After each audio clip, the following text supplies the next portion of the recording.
and welcome back to our final part. It's taken me some hours to cover this one because it's so interesting. As we say goodbye to Sarah and Colonel Beaufoy on the Watson family tomb, which we did get to see the back of, we head. And for our last episode, I thought I'd mix things up a little bit and make it a little bit different. So we'll be zipping in and out of the past with this one rather than getting the historical segment right at the end. And of course, I couldn't resist highlighting the Beaufoy family, particularly the couple Margaretta and Colonel Mark Beaufoy. Here is the family tomb and the inscription for Margaretta.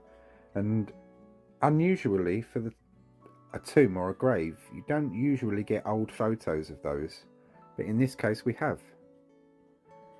Margaretta Beaufoy was born in 1763. She was the daughter of Benjamin Beaufoy and Sarah Smith. She married Colonel Mark Beaufoy on the 12th of August 1784, when they eloped and ran away together and got married in Gretna Green in Scotland. They were the parents of 8 children, 7 living at the time of her decease. She died on the 26th of August 1800 in Hackney, Middlesex at the age of 37 and was buried on Monday the 1st of September 1800. And here she is.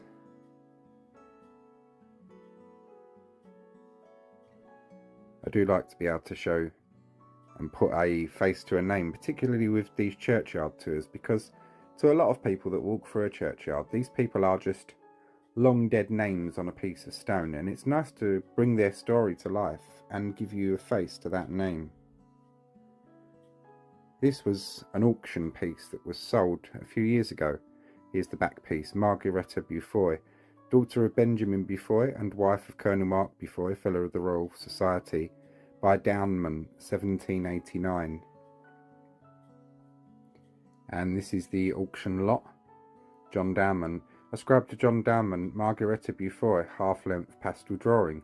The estimate was £100 to £150. It ended up selling for £178. And thank you to Gildings Auctioneers for allowing me to share this image. And this couple, as I said, fascinating. Not only did they elope together, and they were first cousins, and the reason they eloped, it was that Colonel Mark's branch of the family highly disapproved of a marriage of such close affinity. So they ran off and got married and said, screw you, we'll do what we want. And they did, and led a very interesting life for it. Her husband, he was not only the first Englishman to ascend Mont Blanc. Margaretta was really the first English woman to accompany her husband, although she did not ascend the Mont Blanc. She kept a journal, and this is something from the National Archives, and it's held by the Alpine Club Archives, not the National Archives. And it's a series of original diaries, account by the wife of Colonel Mark Beaufoy of a journey to Bern and Chamoux, in the course of which Colonel Beaufoy made the first ascent of Mont Blanc by an Englishman, only 6 days after the ascent by Dassaults. Includes various altitude calculations made by Colonel Beaufoy, notes, etc., tipped in or otherwise inserted by Dr. Thorington. So that would be an interesting thing to see, if you could get in touch with the Alpine Club and see if it is able to be photographed or seen or shown online. And her husband, Colonel Mark Beaufoy, born on the 4th of March 1764 in Hampshire. Here is the full-size portrait. He was the third and youngest son of Mark and Elizabeth and was born at Cooper's Bridge on the 4th of March 1764. He was therefore only a child of 8 years and a few months when his mother died in 1772. Mark's father and family were in the wine and vinegar business, and mostly vinegar. In the early days it was wine, and this is a view of Cooper's Gardens with the orchestra. At the time it was occupied by Messrs. Beaufoy's distillery.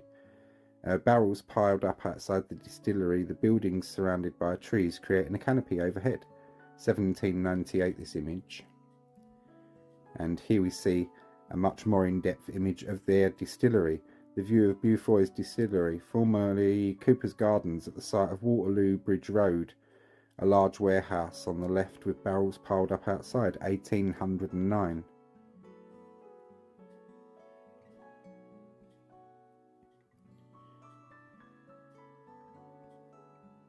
Mark was only 20 when he eloped with his cousin Margaretta Beaufoy, the daughter of Benjamin.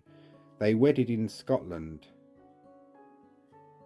He and his bride crossed the Channel and travelled to Neuchâtel, where they lived until 1787.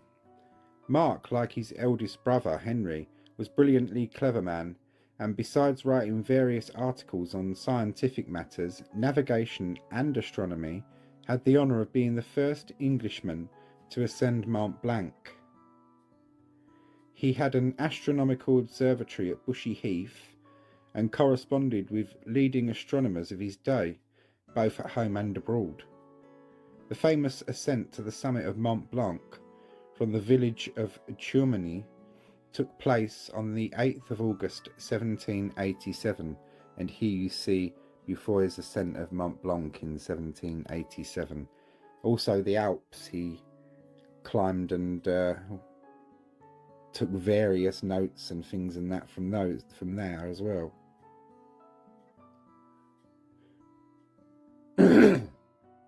And here's an extract from his journal. At last, however, with a sort of apathy which scarcely admitted the sense of joy, we reached the summit of the mountain, when 6 of my guides, and with them my servant, threw themselves on their faces and were immediately asleep.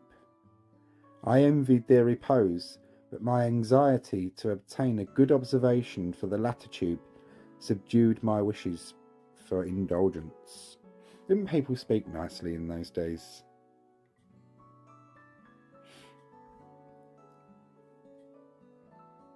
Colonel Beaufoy was commissioned captain of the Hackney Volunteer Company in 1794. Here we see a silhouette of Colonel Beaufoy. And here we see an Hackney infantry volunteer of the era. And he was made colonel of the 1st Regiment of Tower Hamlets Militia in 1797. But here is a little bit of information about the Hackney Volunteers, so if you want to read that, pause. I'll stop for a few minutes on that and then we'll move on.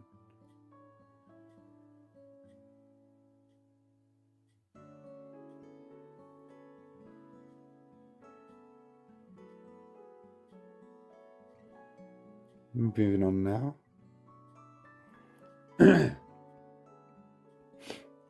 And he was made colonel of the 1st Regiment of Tower Hamlets Militia in 1797.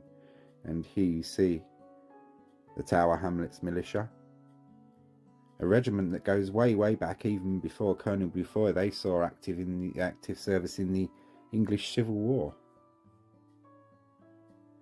However, in October 1813, he was court-martialed for various and frivolous disciplining of a junior officer and was relieved of his command in January 1814. Here is a little bit of information about the Tower Hamlets Militia for you. If you want to read that, give it a pause.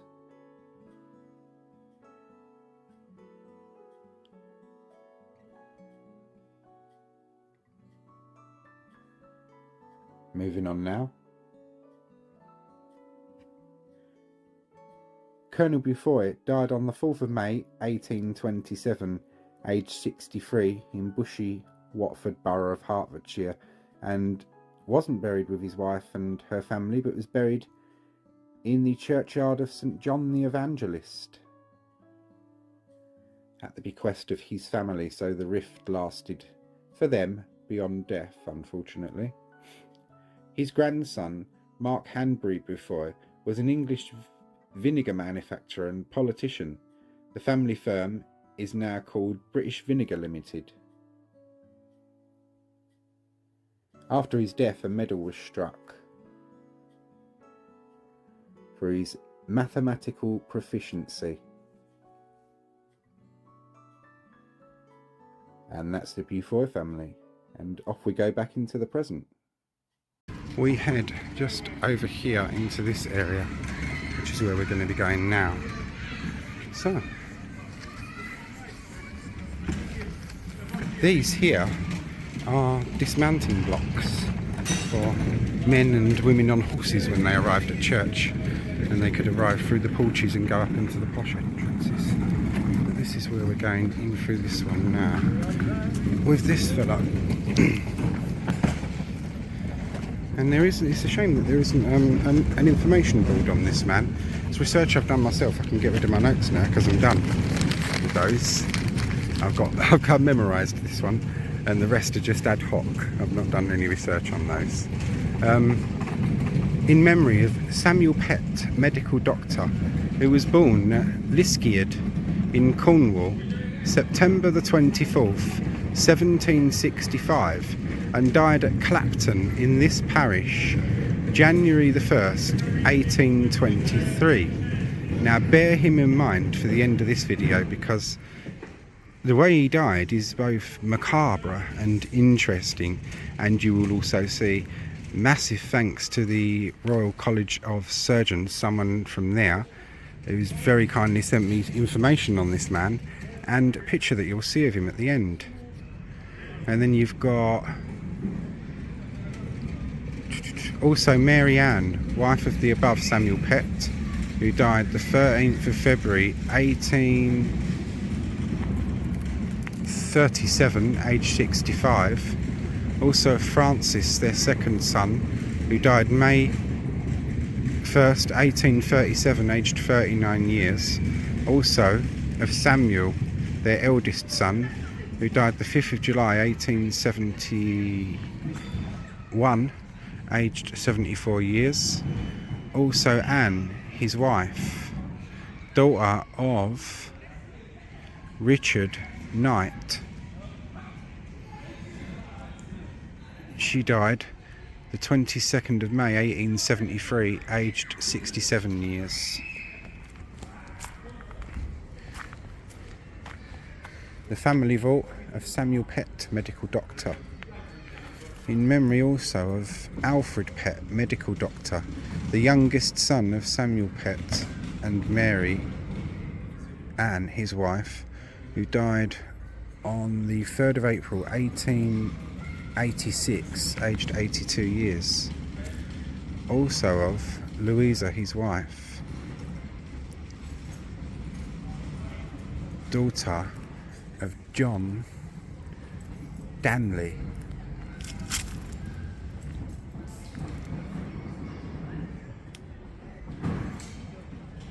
John Danley.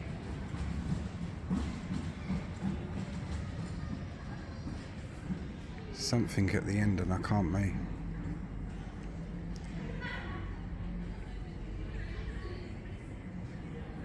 A B B. Oh, it's letters, it's credentials. John Danley.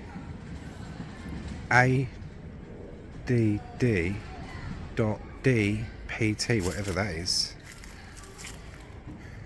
Who died and was buried and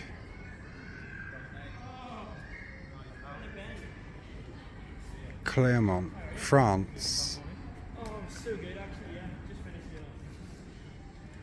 on the 1st of September 1849, aged 44 years. And this one, where they're a bit better protected, is easier to read. And in memory also of Mercy, second wife of Alfred Pett, daughter of John Morgan, who died on the 23rd of August 1896. Also of Louisa Harriet, youngest daughter of the above Alfred Pett and Louisa, his wife, who died on the 25th of June 1897, aged 58 years. And there's no one mentioned on the foot end of it.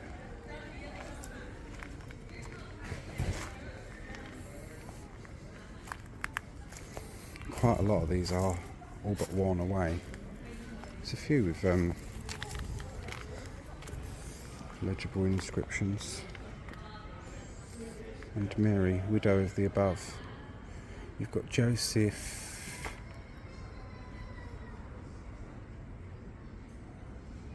Echalaz, Echalaz, yeah, of something Clapton, who died on the 2nd of January 1826 in the 89th year of his age, and of Mary, widow of the above, who died the 1st of April 1848, aged 76 years.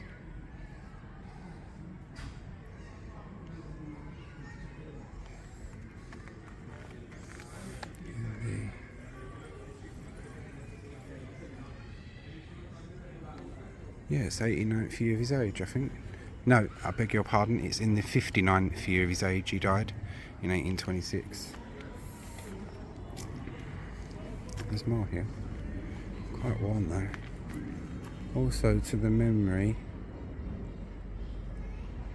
of the following children: Joseph and Mary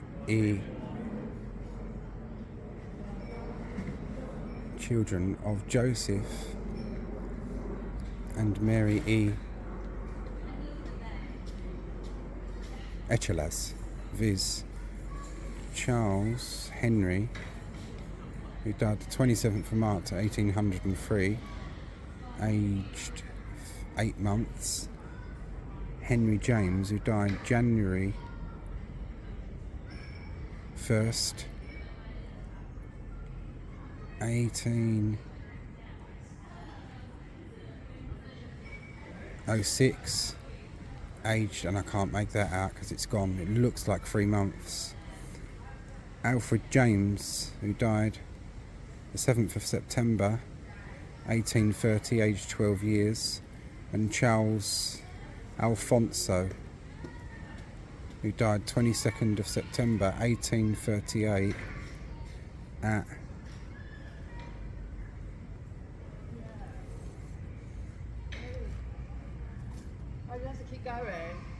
is that Appling in the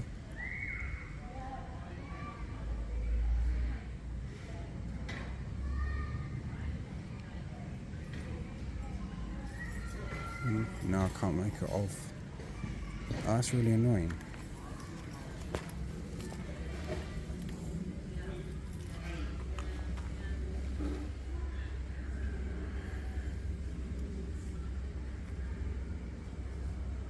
In the town of Leicester. He died at Appleby, Appleby, in the town of Leicester, in the 30th year of his age.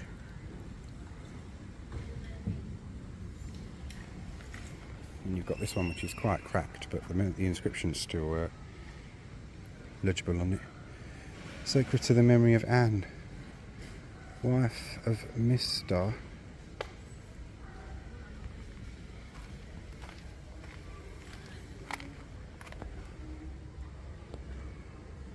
Miles,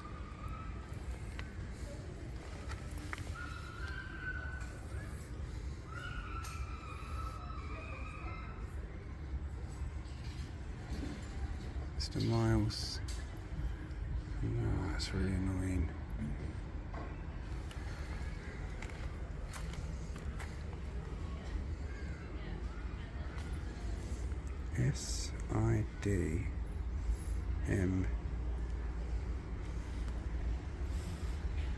SIDMEM STI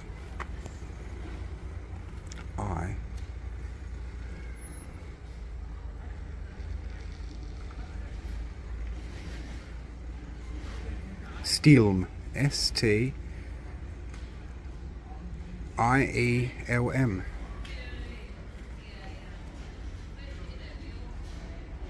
of Chapham of Chapham Place in this parish, and second daughter of the late Mr. John Hilsden.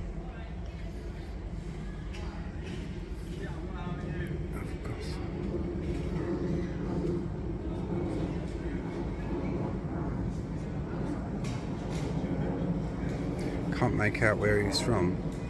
She was born the 14th of July 1767 and died the 2nd of November 1828.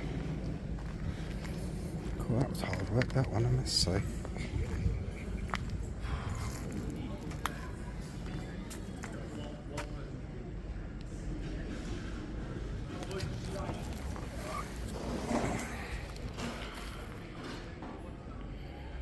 John Cawthorne.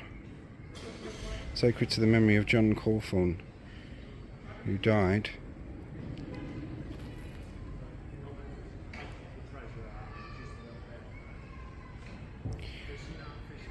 on the 27th of September. That's annoying because the year's gone. 7th of September 1836, aged 37 years. Also of John Cornforth.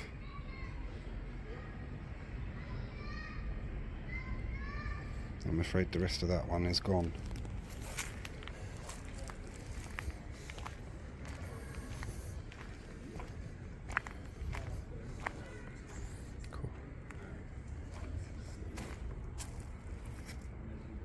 William Diven, Esquire, who died something of January 1829, aged 66 years. And the rest of it, the inscription below. And, oh no, you've got these verses pretty illegible, but if you've got Elizabeth, relict of the above, who died June the 18th. Sorry, who died, I think it's 3rd of July 18 something, but it's gone. And you've got also John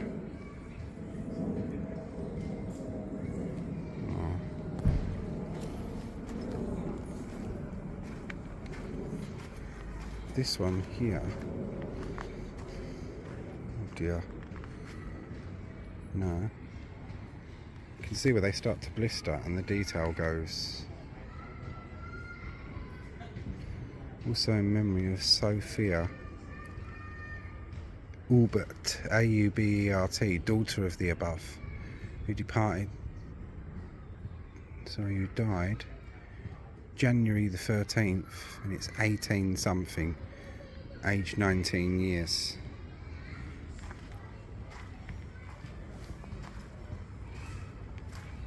Sacred to the memory of Elizabeth.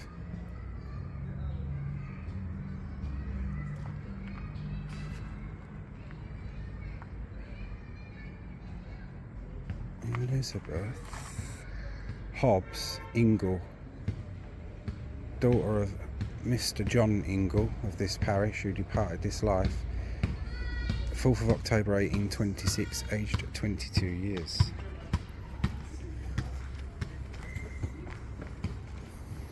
And you've got, oh, this is much better to read, thank goodness for that. Sacred to the memory of Mr. Thomas Wright of Church Street, Hackney, who departed this life on the 25th day of December, and he died on Christmas Day 1857 in the 81st year of his age. Also of Harriet Wright, sister of the above, Thomas Wright, who died on the 29th of December 1871 in the 90th year of her age. So this is what I mean about some of these people being really long lived.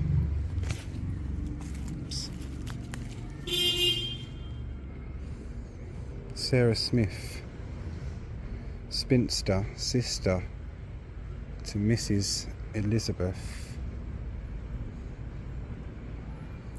Firmin, F-I-R-M-I-N, and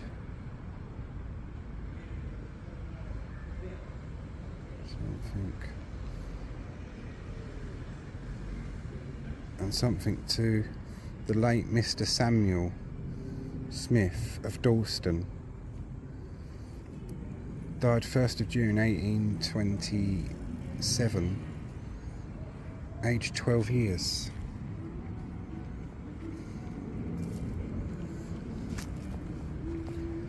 Elizabeth, the beloved wife of Mr.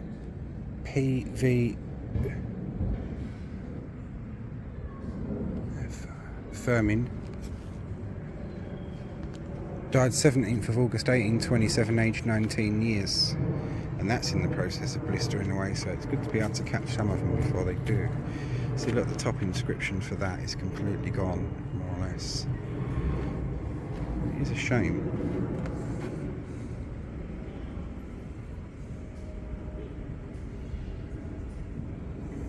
Willoughby. Ashbrook, is it?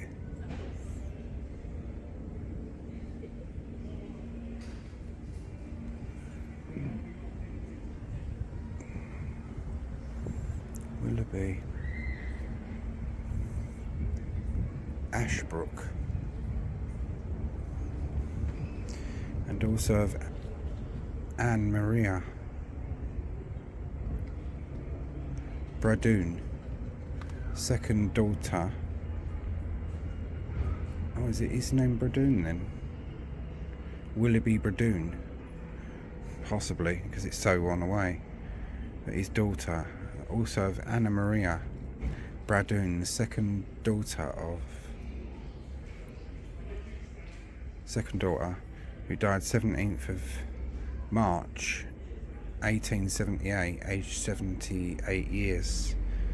And I'm afraid you've got also of Emma Sophia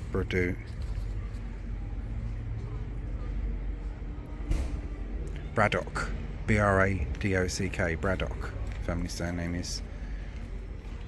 And it's something daughter, and she died the 21st of September, and the rest of that's gone.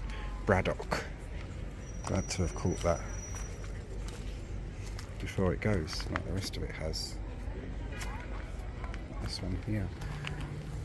You've got M.S.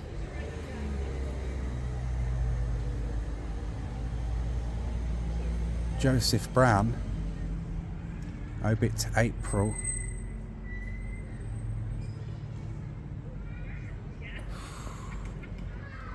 1827, aged 73 years, also of Amy, relict of the above, who died the 23rd February the 23rd, 1864, aged 96. I did say to you that quite a few people were relatively long lived in this parish, didn't I?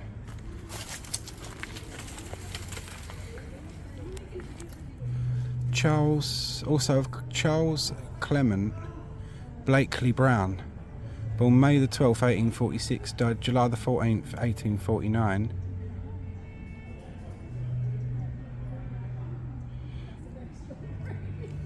Eldest son of Charles Blakely and Mary Brown, and grandson of Joseph Brown, also of Mary, wife of Charles Blakely Brown, Esquire, medical doctor, who died the 8th of March 1862, aged 40 years. I assume there may be an inscription on the other side, but if there was, it's gone, unless there's anyone on the foot end. No.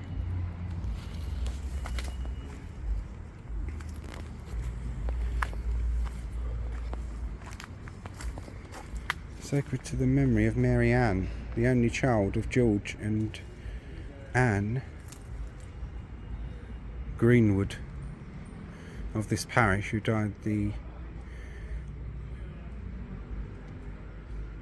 12th of June 1827, aged 7 years and 8 months.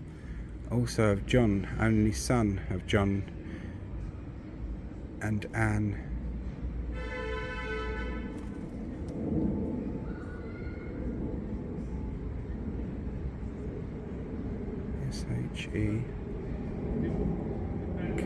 Shecker.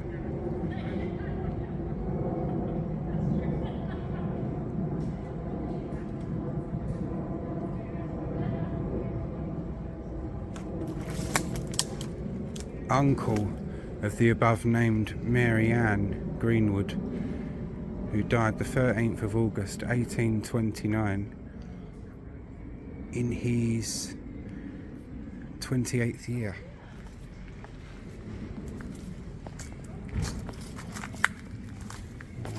I'm not sure if we can get out from this bit. I don't think we can or not.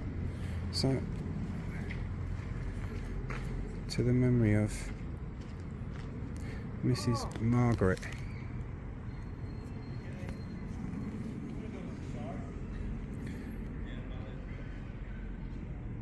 Mrs. Margaret. Ye. Mrs. Margaret Ye of Stamford Hill, widow of the late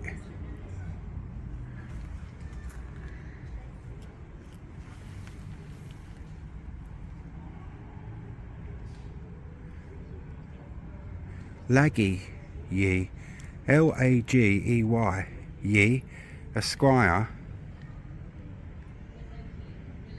of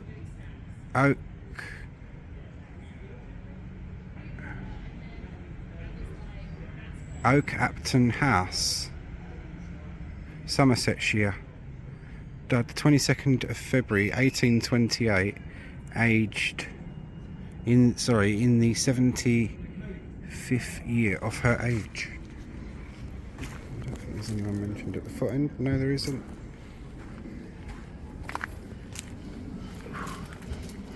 And that, ladies and gentlemen, concludes our churchyard tour, and it has taken some considerable time to cover, so I hope you all enjoyed it, and thanks for coming along for the ride for those of you that have watched it all the way through. Take care all, and see you all soon. And as we verge off back into the past for the final time, last but definitely not least, Samuel Pett, medical doctor, born 24th of September 1765 in Liskeard in Cornwall, and he died on the 1st of January 1823 at Clapton, aged 58 years, and was buried on Thursday the 9th of January 1823. And this is the earliest image that I can find of Dr. Samuel's birthplace, the town of Liskeard. This is latter middle 19th century, this image. And massive thanks to a lovely young fellow from the Royal College of Physicians who's very much into his history as well, for sending me this information. Samuel Pett M.D. was born in Cornwall and educated at Edinburgh, where he graduated Doctor of Medicine on the 24th of June 1793. He was admitted a licentiate of the College of Physicians on the 23rd of December 1805 and resided at Clapton, where he died from the effects of a dissection wound on the 1st of January 1823. Bear that in mind, it's macabre but interesting. And here you see the man himself, and massive thanks once again to Martin for sending me this. I really appreciate it. Here is Dr. Samuel, circa 1810. And this is a locket, and on the back of the locket are entwined locks of hair of Dr. Samuel Pett and his wife Mary Ann. And you can see by the image at the front from his dark hair that the dark hair here would be his and the blonde hair would be his wife's. And the dissection wound, and thank you again to Martin for explaining this to me, because I would not have understood it properly. I thought that he died of the effects of an operation upon himself. No. The dissection wound, he was dissecting corpses, as many doctors would have been in those days, and he would have either had a scratch on his hand or somewhere, or got that scratch or cut during the process, and that would have become infected.